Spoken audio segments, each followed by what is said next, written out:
having a little bit of a ramble, but hopefully this will help a few people out there. Got to play 5e last night. Wizard Magic Missile. Feels good, man. Feels good, man. Well, it was into Tan Cheeks. It's true. It is true. But let's dive into it. So, your first D&D session, what do you need? What do you need to prepare yourself for? What do you need to prepare yourself in terms of meeting other people and so on and so forth? So, the first thing that I guess you need to really think about is what kind of game are you playing? Are you playing with your friends? Are you playing with your family? Have you met these people before? And how can you prepare yourself for maybe meeting some new people instead of people that you're intimately familiar with, like your best friends? So go into it with an open mind. This is my first tip. You go into this game prepared to learn and prepared to, perhaps more importantly, fail. Failure is a really important part of learning, and don't be worried to mess something up, is what I'd say. Because if you're going to mess something up, you may as well do it with a bunch of people that you like, playing a game of Dungeons and Dragons. You know, it's not a particularly high-stress situation, or it certainly shouldn't be. Certainly shouldn't feel like you... like you're under too much pressure, because you're really not. So bear that in mind. You know, it's a game, you're going to mess things up, and that is fine. So go into that with a kind of open mind, ready to fail, as I failed today earlier on. So with the stream dying, so I always go into a stream ready to fail, hoping for success. But it's the only way you get better at things, right? So keep that in mind. Also, when you're meeting new people, be friendly. Be clean. I mean, that's like an obvious one, right? But maybe that's a good bit of advice. You know, make sure that you look like you're not a total nerd living in your basement, in your mum's basement all the time. You know, you want to be the kind of person that people want to be around. So definitely, like, there's certainly a part of that which is physical appearance in any situation. So there is that. What else? In terms of having the game stuff ready, right? What we actually need. We're going to need some paper, you're going to need a notepad, you're going to need a pen, you're going to need some dice. You can't necessarily rely on other people having things for you. They might be fine on your first session giving you stuff. But, you know, it's good to seem prepared, to want to have those things ready, right? So, yeah. Pen, paper, dice, maybe an eraser, a rubber. Pencils, in fact, are probably better than pens, because for a D&D character sheet, that is much easier to use. What's up, Blue Dalek? How's it going? What's up, Hasselraff, as well? Make sure your hair is as beautiful as well, says Temple. Exactly. I mean, like, this took me 7 hours this morning to get ready. I could have been trying to fix the internet, but instead, I did the hair instead, and I believe that was a valuable use of my time. But yeah, that is a thing, like physical appearance. If you're coming with a character, make sure that you have that character sheet ready. That's an important thing. What's up, Valonda? How's it going?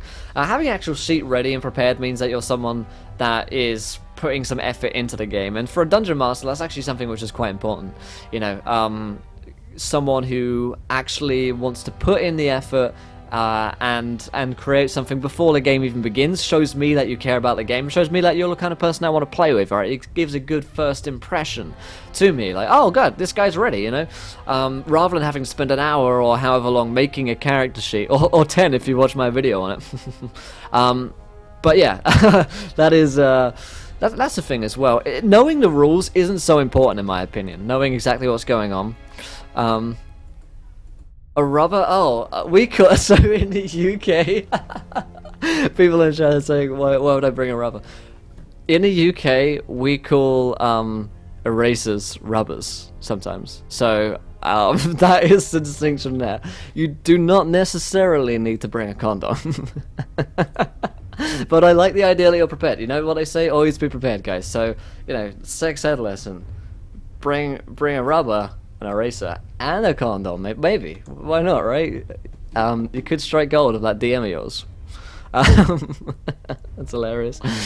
So, I've completely lost my train of thought due to that, but it's well worth it. So, we'll get into the how to pull at a DM table later on, guys. Don't worry. But yes, the sheet ready, the pen, pencil, paper, eraser, condom, and appearance is all good. Knowing the rules is what I was talking about, yes. Having a basic understanding of the rules is actually a very good thing to have. However, it's not necessary. So, something that I would say is don't feel like you need to obsess over the rules over and over and over, because they're not going to go into your mind that way. The way which you really learn games is via playing them and getting rules wrong and then relearning them, right? So if you learn something on your own once, and maybe your DM does it differently, or they don't play that rule at all, then you're going to find that you're actually in a place which isn't particularly good, because you have to relearn it, right? So if you learn a rule one way and then you have to relearn it, then that's much harder. But if you're learning it for the first time, it's actually much easier. So I've always found that, at least, relearning something more difficult. So GG boys. Thank you, Annie. See you in a bit, my man. Thanks to the resub as well. What's up, Interay? You bring a condom everywhere you go. That is good. That is good for you, man. Good for you. You're holding out there. You're holding in. So, extensive knowledge of the rules is not something which you need, or something which I demand of my players at the very least. I'm more than happy to help them learn, and your DM and players that you're with should also be willing to help you learn things as well, because presumably they're aware that you're new, right? And for some reason there's like two things which always play, and I can never find out why. But thank you to Game Breakers RPGs for following. Welcome to the event, my friend. You're a gentleman and a scholar. Yinde makes a good point that usually your first session might be a session 0. It totally depends. Usually, yeah, I think you're probably right on that one. But not necessarily, because you might just be joining into a game where they're already playing. So, you join midway through a campaign, and so they're not really doing a session 0.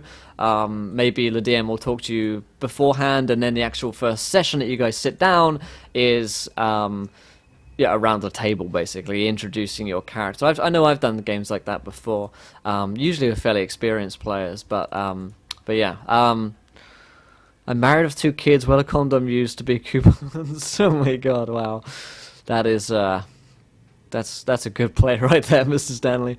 But yes, an extensive knowledge and rules is not something which I'd ask. However, a basic understanding of what the game is and how it functions is actually really important. So actually knowing what Dungeons and Dragons is perhaps the most important thing about this. Because if you turn up and you're expecting a completely different experience, or just a totally different idea of what D&D actually is to the other players, then that can be kind of a bit of a disconnect there, because you have to be like, okay, well, it is this thing, you have to do this, and you have to act, and then you have to explain exactly what the whole process is. So what I recommend is, read the book, watch some of Twitch streams, YouTube streams, podcasts, whatever, and go and have an understanding. So, as a DM, I recommend prison rules. Pick the strongest character and just kill him or her. Sets the tone for the rest of the group. There we go. No worries, J Holder. Thanks, my man. It's most important with folks you haven't played before to set mood for you and play expectations. Indeed. Super Anonymous says, as we're going over the chat, mini games. Yes, FAQ. There you go, buddy. But yeah, I agree. Your DM should hopefully have told you, if you're a player, what the theme and the idea of the game is, what the mood is, how serious the players are, who the players are, what they're playing, everything like this. These questions should be questions which are answered, but if they haven't been answered, then it is your job as the player to ask them, because be proactive about it. Don't just expect this information to suddenly come your way, because you never know. The guy might be working a 9 to 5 job. He hasn't necessarily got the time to send you a million bits of information about the game. You never know. Maybe he's going to give it to you when you show up, and if you want that beforehand, then shoot him a message, shoot him an email, whatever, to get that information first. So yeah, he should have done that, but if he hasn't, make sure to ask. And if you are the DM, then definitely setting player expectations is one of the most important things. One of the rules that we always kind of talk about. Here's a good tip: always use condoms on a one-night stand. That seems like a good tip for Italian God. I don't know how we got onto discussing this, but I hear. And thank you to Nightcore is Bay for following. Welcome to the event, my friend. You're a gentleman and a scholar. God damn, already halfway left follow goal. Let's do this, boys. So, yeah, player expectations are actually really important. What kind of game are you looking to create? What kind of game are they looking to play? Those are potentially 2 very different things. And that is okay if they are different things, because you can figure out a in-between space, in-between ground. So if they are looking for a really combat-heavy experience, but you're looking for a really roleplay-heavy experience, maybe you could mix the two together, and you're like, okay, well, my players don't want to do this, but listen, guys, this is what I want to do, and I know that you want to do something else, but can we try and mix this together? You know, like, we can have roleplay scenes, and then we can have some, thanks to Blue Dalek Flows, man, then we can have some combat scenes as well, and make sure that you're creating a game for the players as well if you're the dungeon master. And if you're the player, again, be proactive about this. Let the DM know what kind of game you're looking for, what kind of experience you're seeking. Are you looking for a heavy roleplay experience? Do you really like combat? Do you like political drama and intrigue and assassinations and spies and stuff like that? Is that the kind of experience you're looking for? Let them know. They should be asking this question, and in theory they probably are. But if they don't, let them know, and from the beginning, it's pretty important. Thank you to Manta Ray Twitch for following. Welcome to the bench, my friend. You're a gentleman and a scholar. I have no idea why that sound plays twice. There's like no reason for it to do it, but it does. So, I'll try and figure that out. It's been doing that for a few weeks. But yes, those expectations should be on both sides of the fence, I think. How to mix combat scenes and RPG scenes stage play. Indeed, yeah. LARPing is what you're looking for there, I think. But definitely, be proactive. And if you don't know what kind of game that you're looking for, a lot of people come to me and they're like, oh, that's very well, Will, you know, like, very well that you might say that, but how do I know what kind of experience I'm after? How do I know what kind of game I am looking for? And I say to you, figure it out via watching stuff, basically. And in fact, you can tell yourself this as well. You can learn this about yourself by the kind of things that you read and the kind of things that you watch, kind of movies that you like. If you're really into action movies, well, guess what? You might like a lot of combat stuff. But maybe if you're into, you know, like a lot of heavy, like high fantasy and like political drama, intrigue shows, maybe like House of Cards or something like that. Maybe you'd like kind of roleplay stuff. But also, perhaps the only real experience I can get from this is trying things out. Nyko says I should grow a Gandalf beard. My beard is getting pretty long, isn't it? My beard is getting pretty long. So maybe I should. Ooh dear. Come on, Twitch.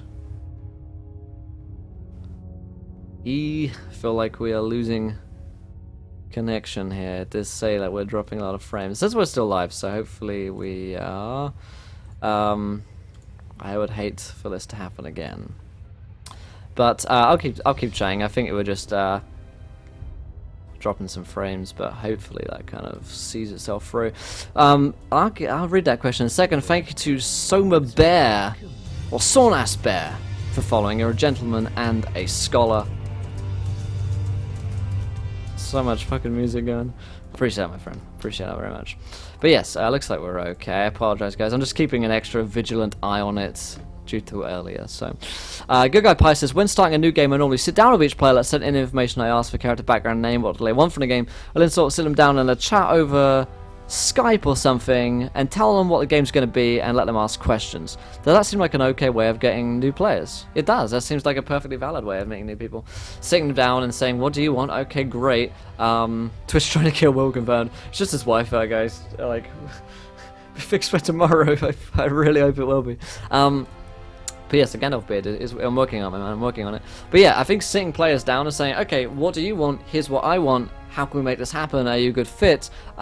Is a perfectly valid way of doing this. And bear in mind that not everyone is necessarily a good fit for your group. You know, just because someone comes along and they want similar things doesn't necessarily mean they're the right person for your group. You've got to think about personalities as well. If these kind of people will get along, etc., etc. So yeah, let us not lose our connection, ERP Sacks. I'm legendary. Yes, you are, Reptilian God. You're a legend. So, when you're thinking about if someone's going to be right for a group or not, there's a lot of things that you actually bear in mind. And when you're a player coming to your first session as well, there's a few things that you've got to bear in mind. Like, am I going to fit in with these people? Are these the kind of people that I want to play with as well? You have as much right as a player to, you know, say no to a group or joining a group after.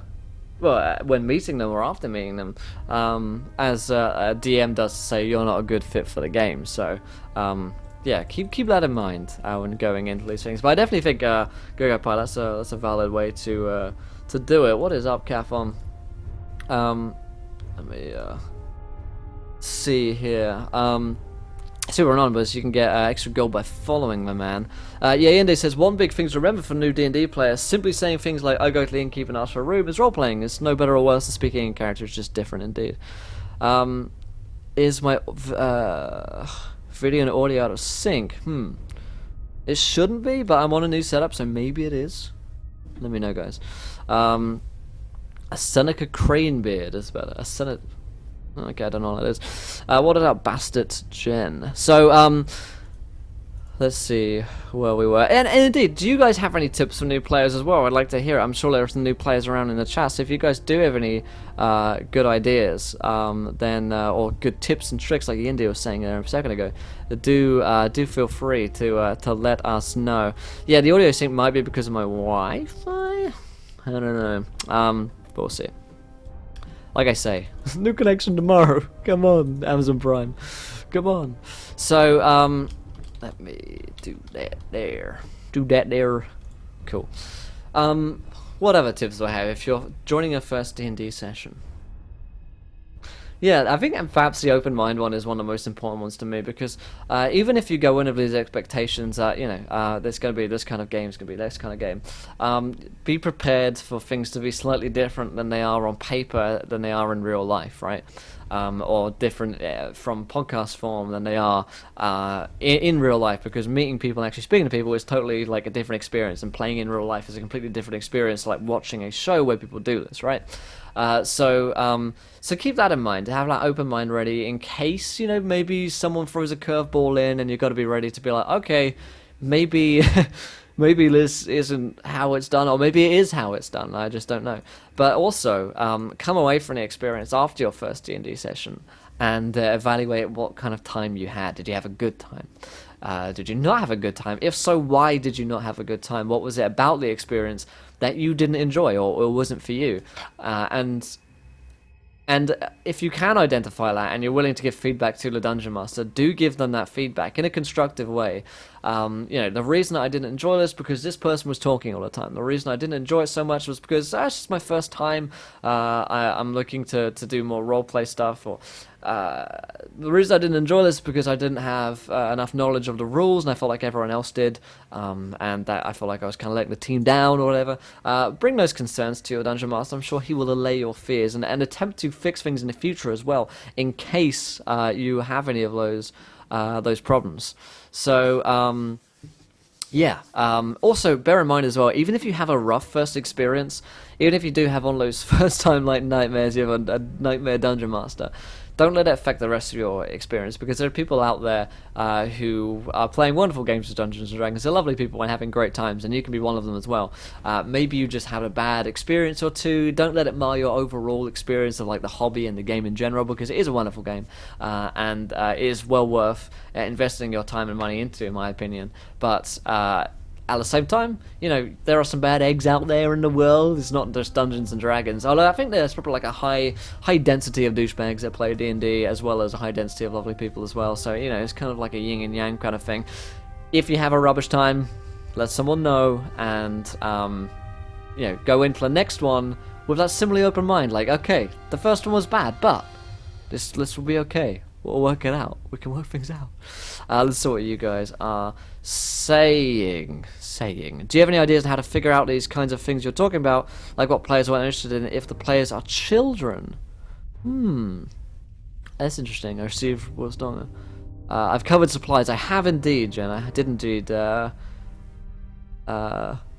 pet peeve, keep your damn phone in your pocket and don't muck about with it. I hear you there. Yeah, some common courtesy things actually might be a good thing to go for in case people don't know these things. So, yeah, the D&D world and culture is a very strange one, and we have a lot of odd things going on that maybe you're not aware of, and maybe I should go through them. So yeah, perhaps a really big one is just attentiveness at the table. So once you get to the table, you've come, you've got all your things ready, you've got your eraser and your rubber, and you're ready to play. Pay attention to the Dungeon Master, act interested and be interested if at all possible, engage with the other players, and of course at the same time remember to Leave your phone in your pocket is a big one, because if you're on your phone or on your laptop or on your computer and you're not paying attention, it just instantly draws attention away from like the game itself. And it's actually kind of annoying for a DM to have to repeat themselves several times. So if they say like roll me a perception check, and you kind of look up from your phone and you're like sorry, and he's like roll me a perception check, and they're like okay. You know, that kind of is a little bit frustrating for a DM when it happens multiple times.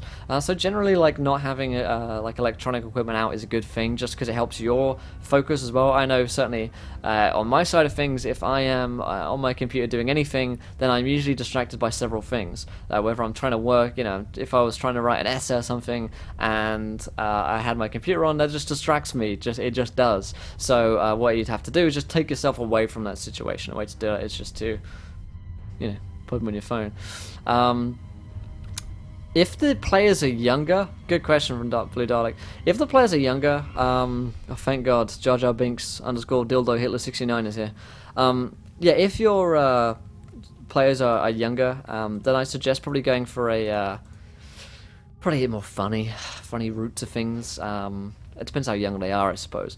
But if they're not going to be too into the roleplay, probably, in terms of like heavy kind of roleplay that we're used to. And at the same time, the combat is going to be difficult for them, because there's a lot of things that go into the combat. So perhaps dumb down the combat stuff, make it fun for the kids, make it more of just like an experience and a few like a D&D light kind of experience. I think that could work out quite well for you. But I haven't necessarily played a lot of games with kids, so I wouldn't be able to personally tell you too much about that. What's the recommended age to play D&D? I don't think there really is a recommended age. Probably is on the box. It's probably like 11 plus or something like that. But from my side of things, I think you can play D&D any age really, as long as you're over like 3 or something. Like, probably I don't know, maybe 5 or 6. But I've known people to start playing basically D&D from a very young age, and in fact kids do. Like they do have like role play games, like I'll be the doctor, you be the patient, that kind of thing.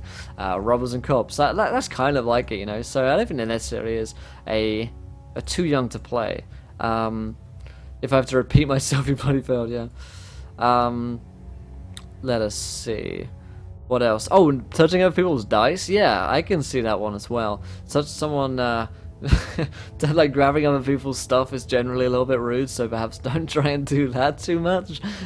Keep your stupid comments in your pocket, as that guy from the room would say. First time some of your experiences put you off and might get better from earlier, dubbed into the wrong channel, sadly. Oh, there you go. Well, that's the same with with a lot of things, right? For instance, Twitch, you might really 12 plus in the box. There you go. Okay, didn't know that, Clayton. Thanks for the help, dude. Yeah, okay, that kind of makes sense, I guess. 11 or 12, but yeah, I mean, you could play it from younger than that. I mean, I was playing when I was 9 or 10, and I was DMing. Not particularly good games, but I was doing it. So, I can tell you that it's probably not too young to do it. There's probably going to be an age where I just don't care. If they're interested and excited to do it, then yeah, they probably have it to do it. But the attention span when you're younger is so much shorter that makes it difficult for kids to focus on things. And D&D actually requires a fair amount of a high level of focus to keep up with the story that's going on. So yeah, that's what I would say there. But we do have a moment for our quiz here coming up in a few seconds. When Nat 17 is rolled to get your dong out, it's the most respectful dude playing a game. It is true. If you ever roll a Nat 17, just whip it out and they'll understand. Or maybe they won't, but maybe they won't. But give it a go anyway. Did Will just say robbers and cops? Goddamn, no. Princesses and Palaces is a tabletop game that's built by a pair of parents on the ground up to introduce their 10-year-old daughters to RPGs, so something like that might be a good idea. That's a good idea, Someone Spirit. I had not heard of that. Another really good one is No Thank You Evil. Shanna Germain from Monty Cook Games wrote that one. It won all of the Annies in the world, and it's a great one for kids. So if you're looking for alternatives to Dungeons and Dragons, because D&D is actually quite a crunchy game, perhaps that one would work out quite well. She was on the show like a month ago or so, and she was talking about it, and it really is a great game, so I'd highly consider checking that one out. Quiz time, boys. Quiz time, okay. Robbers and cops. That'd be such a terrible game. Will I need a pencil for this quiz? No, you won't need a pencil. I'll tell you what you might need for this quiz. Now, there are two emotes in Twitch that we can use for this if you want to speed things up. There is a vote nay and a vote yay. You can do here. What is the stream about? It's about helping people play D&D, learn D&D. Vertni Patul Jag. So you got vote no and vote yay, and you kind of need a yes or no. Some of the questions will require a more than yes or a no, so they'll be like, yes, and this. Why are we talking about made RPG? Oh, rubbers and cops. That's kind of that might be made RPG. But yeah, some of them require like a yes. The answer is blah blah blah blah blah because this. But basically.